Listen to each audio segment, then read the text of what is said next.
نماز تراویح میں چوتھا پارہ آدھا اور پانچواں پارہ پورا تلاوت کیا گیا۔ اس طرح سورہ آل عمران کا بقیہ حصہ سورہ النساء تلاوت کی گئی۔ سورہ نساء کے بقیہ حصے میں بھی اللہ نے انفاق فی سبیل اللہ کا ذکر فرمایا۔ جب اللہ نے اہل ایمان کو اپنے راستے میں خرچ کرنے کا حکم دیا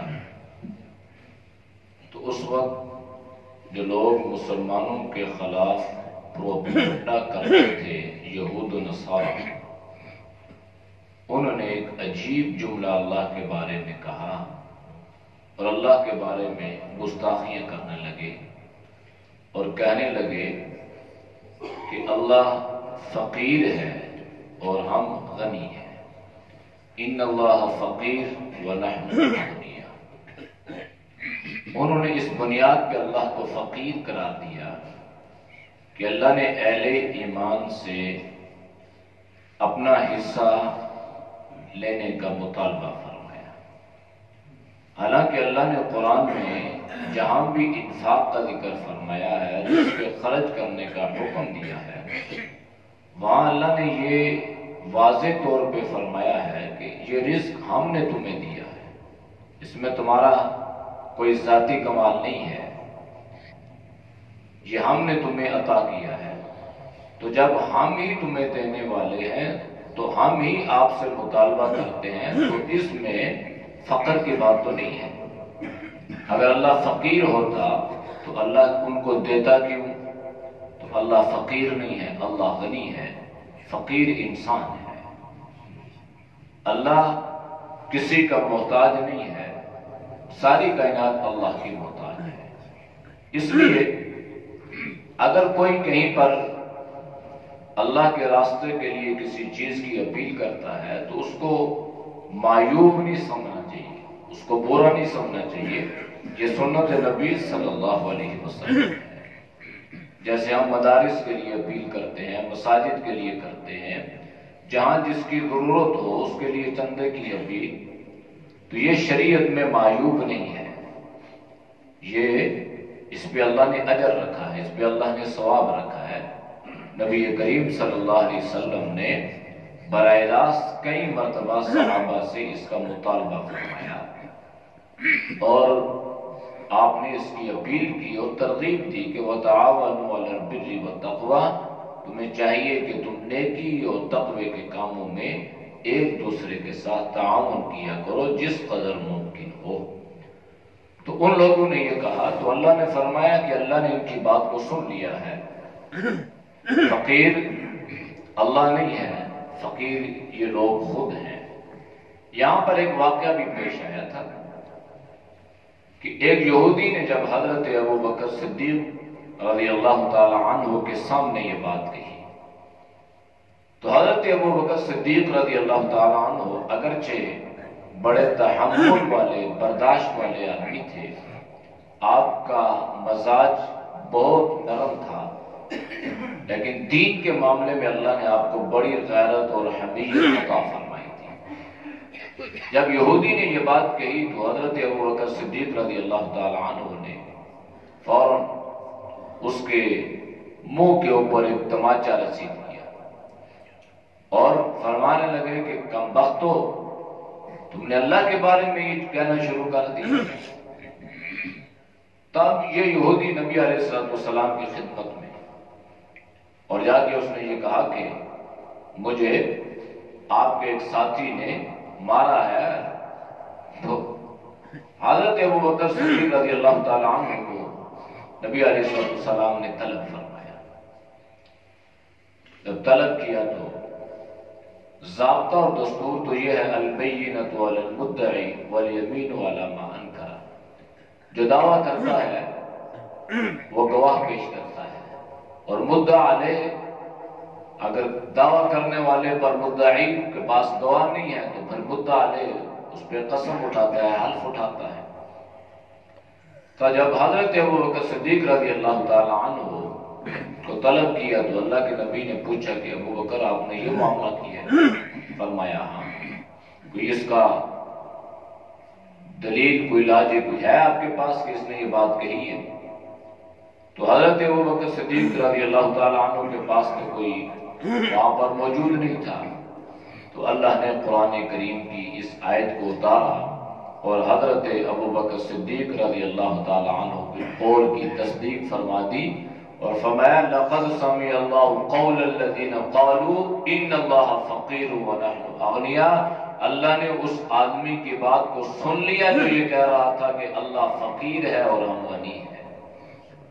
لہذا حضرت ابوبکر صدیق رضی اللہ تعالی عنہ کی صداقت پر اللہ کا قرآن مہر لگا رہا ہے اور حضرت ابوبکر صدیق رضی اللہ تعالی عنہ کی صداقت کی تصدیق اللہ کا قرآن کر رہا ہے۔ اسی میں اللہ نے فرمایا کہ ہر انسان نے موت کا ذائقہ چکھنا ہے۔ ہر انسان نہیں کہا بلکہ کل نفس ذائقۃ، ہر نفس نے، ہر چیز نے، جس کو اللہ نے پیدا کیا، جو مخلوق ہے اس نے موت کا ذائقہ چکھنا ہے۔ پھر فرمایا کہ اخروی اعتبار سے کامیاب وہ آدمی ہے جس کو اللہ نے آگ سے بچا لیا اور جنت میں داخل کر دیا، وہ کامیاب ہے، اور جو خدا نخواستہ جہنم میں داخل ہو گیا وہ ناکام ہے۔ اس لیے اصل معیار جو ہے وہ یہ ہے اعمال کرنے کا، اللہ کو راضی کرنے کا، کہ ہماری آخرت بن جائے۔ دوسروں کو دین پہ لانا اور اس کی محنت کرنا، اس کا مقصد بھی یہی ہے کہ جس طرح ایک عقل مند آدمی یہ چاہتا ہے کہ وہ اللہ کے عذاب سے بچے، اس طرح وہ یہ بھی چاہتا ہے کہ دوسرے بھی عذاب سے بچیں۔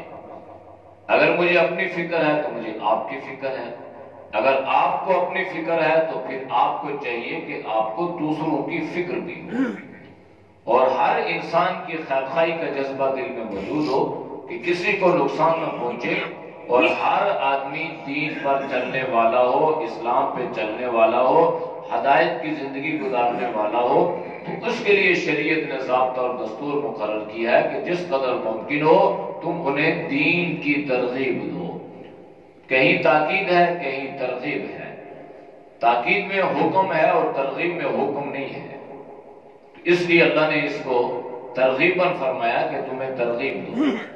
پھر اللہ نے فرمایا کہ تمہیں چاہیے کہ تم زمین اور آسمان کی تخلیق پہ غور و فکر کرو کہ اللہ نے کائنات کی اتنی ساری چیزیں پیدا فرمائی ہیں، اور یہ جتنی بھی چیزیں اللہ نے پیدا فرمائی ہیں یہ بے عبث یا بے فائدہ نہیں ہے، بلکہ اللہ نے اس کا ایک مقصد رکھا ہے۔ پھر دنیا کی زندگی جو ہے یہ ایسی ہے کہ انسان جو ہے یہ کبھی کبھار للچائی ہوئی نظروں سے دنیاوی اعتبار سے دوسروں کو دیکھتا ہے، ان کی گاڑیوں کو دیکھتا ہے، ان کے مکانات کو دیکھتا ہے، ان کے محلات کو دیکھتا ہے، ان کی زندگی کے آسائشوں کو دیکھتا ہے تو خود احساس محرومی کا شکار ہوتا ہے۔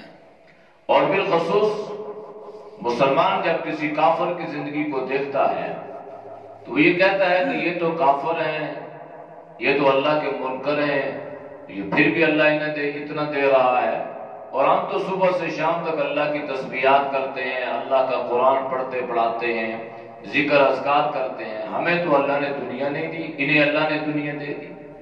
یاد رکھنا، دنیا کا مل جانا یا دنیا کا نہ ملنا یہ اللہ کی رضا اور اللہ کی ناراضگی کا کوئی سبب اور ذریعہ نہیں ہے کہ جس کو اللہ نے دنیا دی اس سے اللہ راضی ہو گیا، اور جس کو اللہ نے دنیا سے محروم رکھا اس سے اللہ ناراض ہو گیا۔ یہ معیار نہیں ہے، قرآن نے اس کی نفی فرمائی ہے۔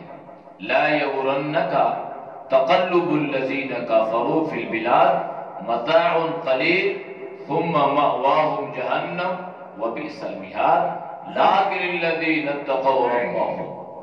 فرمایا کہ تمہیں کہیں یہ کافروں کی زندگی کسی دھوکے میں مبتلا نہ کر دے کہ ایک کافر کو آپ دیکھ رہے ہیں کہ وہ صبح کسی شہر میں ہے اور دوپہر کو کسی اور علاقے میں ہے اور رات کو کسی اور ملک میں چلا گیا، یہ ان کا آنا اور جانا، ان کا چلنا اور پھرنا اور ان کی دنیا کی عشاشیاں اور عیاشیاں، فرمایا کہ یہ تمہیں دھوکے میں مبتلا نہ کر دے۔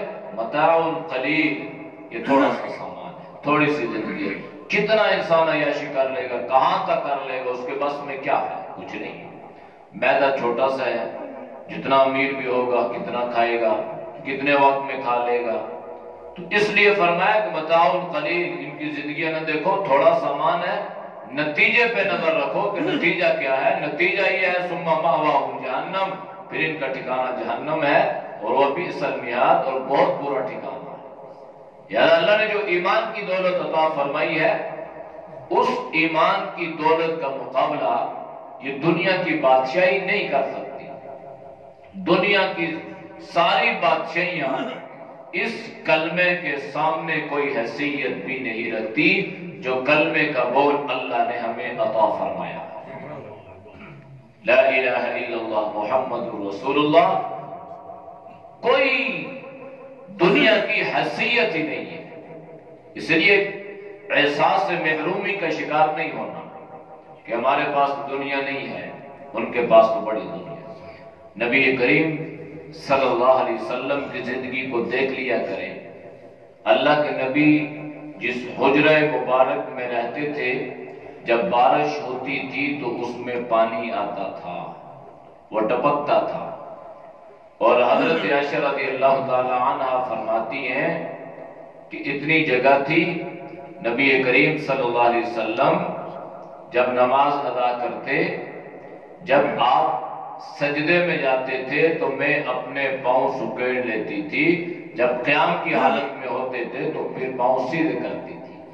یعنی صورتحال یہ ہے کہ اتنی تنگ جگہ تھی، اور اللہ کے نبی کے سامنے دنیا کو پیش بھی کیا گیا، اور آپ سے یہ کہا بھی گیا کہ اگر آپ یہ چاہتے ہیں کہ یہ مکہ اور مدینہ کے پہاڑ آپ کے لیے سونا بنا دیے جائیں تو ہم حاضر ہیں۔ اللہ کے نبی نے فرمایا میں اس کو پسند نہیں کرتا، میں اس کو پسند کرتا ہوں کہ ایک دن بھوکا رہوں اور ایک دن میں کھاؤں۔ ایک مرتبہ آپ صلی اللہ علیہ وسلم باہر نکلے، گرمیوں کا موسم ہے، آپ باہر نکل گئے تو آپ نے دیکھا کہ حضرت ابوبکر صدیق بھی ہیں اور حضرت عمر بھی ہیں۔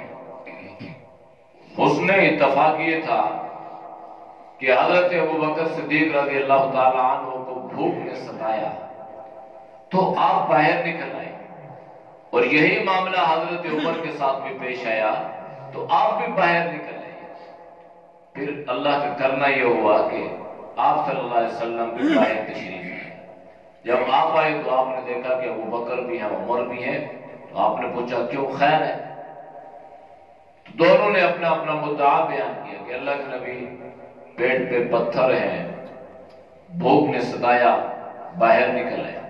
حالانکہ حضرت عمر کوئی عام انسان نہیں تھے، اور حضرت ابوبکر صدیق رضی اللہ تعالی عنہ کے پاس ان کو اللہ نے بڑا سرمایہ دیا تھا، لیکن آپ کا پیسہ دین کی خدمت کا ذریعہ بن گیا، سب کچھ نبی کریم صلی اللہ علیہ وسلم کے قدموں پہ نچھاور کر دیا۔ تو اللہ کے نبی نے فرمایا اے میرے دوستو، میرے ساتھیوں، آپ نے اگر اپنے پیٹ پہ ایک پتھر باندھا ہے تو آپ کے ساتھی محمد نے 2 پتھر باندھے ہیں۔ اگر آپ نے ایک دن سے کچھ کھایا پیا نہیں ہے تو میرے 2 دن ایسے گزر چکے ہیں کہ میں نے کچھ کھایا پیا نہیں۔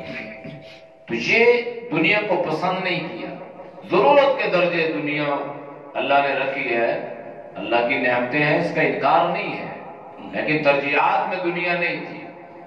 آخر میں اللہ نے ایک دست دیا ہے ایمان کو، یا ایھا الذین آمنوا اصبروا وصابروا ورابطوا، اے ایمان والو ثابت قدم رہو، صبر کرتے رہو، صبر دلاتے رہو۔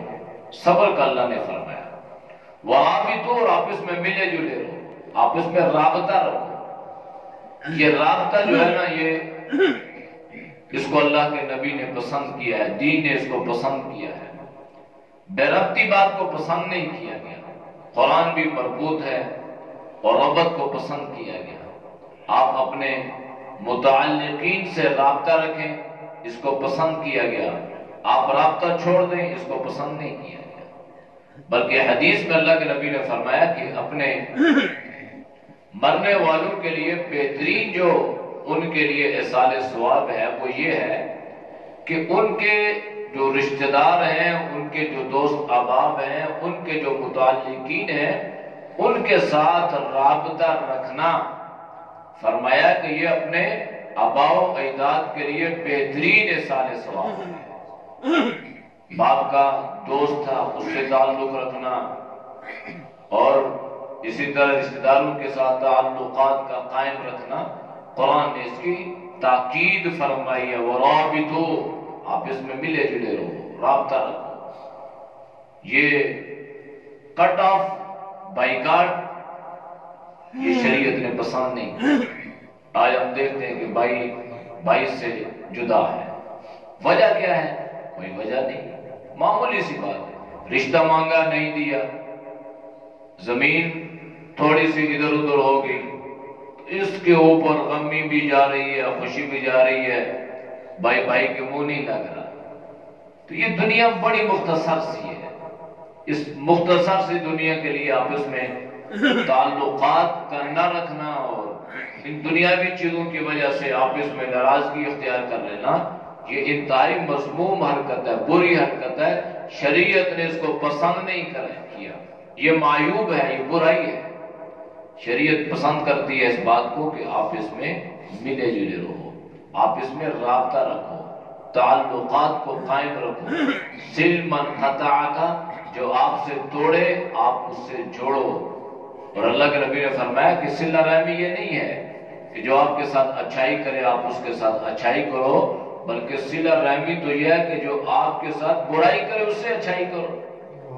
تو ہم اگر دیکھیں کہ ہم کہاں پہ کھڑے ہیں، ہمارے ساتھ جو اچھائی کرتا ہے ہم اس سے بھی برائی کرتے ہیں، جو برائی کرتا ہے تو اس سے 4 قدم ہم دور بھاگتے ہیں، سلام کرے تو سلام کا جواب نہیں، اس نے میرے ساتھ یہ زیادتی کی۔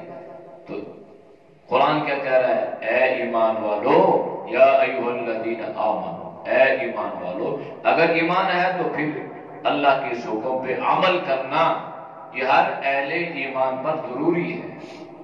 اور قرآن اسی لیے ہماری رہنمائی کرتا ہے اور ہر بات ہمیں قرآن کھول کے سمجھاتا ہے۔ لہذا تعلقات کا قائم رکھنا یہ اللہ کو پسند ہے۔ پھر فرمایا واتقوا اللہ، تم اللہ سے ڈرو، یعنی ان معاملات میں اللہ سے ڈرو۔